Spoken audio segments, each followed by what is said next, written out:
বরগুনার বেতাগী উপজেলায় ১৫ জন অসচ্ছল নারীকে সেলাই মেশিন উপহার দিয়েছে দেশের শীর্ষ শিল্পগোষ্ঠী বসুন্ধরা গ্রুপ।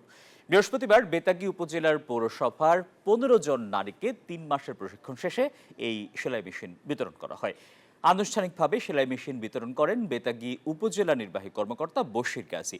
বিনামূল্যে সেলাই মেশিন পেয়ে খুশি অসহায় এসব নারীরা তাদের স্বপ্ন পূরণে পাশে থাকার আশ্বাস দিয়েছেন উপজেলা প্রশাসন ও বসুন্ধরা গ্রুপ।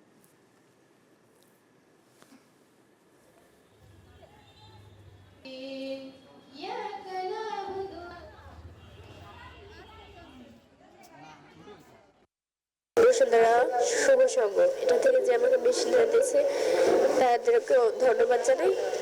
আমি যাতে আমার পরিবারের পাশে দাঁড়াতে পারি সেই আপনাদের করে দিয়েছে। এখন বর্তমানে আমাদের সংসার অনেকটাই অভাবে, আর এই মেশিন দিয়ে যদি আমি কিছু উপার্জন করতে পারি তাহলে আমাদের সংসারটা ভালো হবে। এটা নিয়ে আমি পরিবারের পাশে দাঁড়াতে চাই, নিজের পড়াশোনার খরচা নিজে করতে চাই। এই জন্য এই মেশিনটা পেয়ে খুব খুশি হলাম। শুভ সংঘ বসুন্ধরাকে আপনাকে ধন্যবাদ। এরা এখন আর সমাজে পিছিয়ে থাকবে না। এদের যে কোনো পারিবারিক বিষয়, অর্থনৈতিক বিষয়, সামাজিক বিষয় সব সময় উপজেলা প্রশাসন তাদের পাশে থাকবে। আশা করি বসুন্ধরা গ্রুপও থাকবে। বান্ডেল থাকলে প্রতি সেনমানিতে টাকা বাঁচবে। বিকাশ সেনমানি বান্ডেল কিনে জিতুন প্রতি লেনদেনে।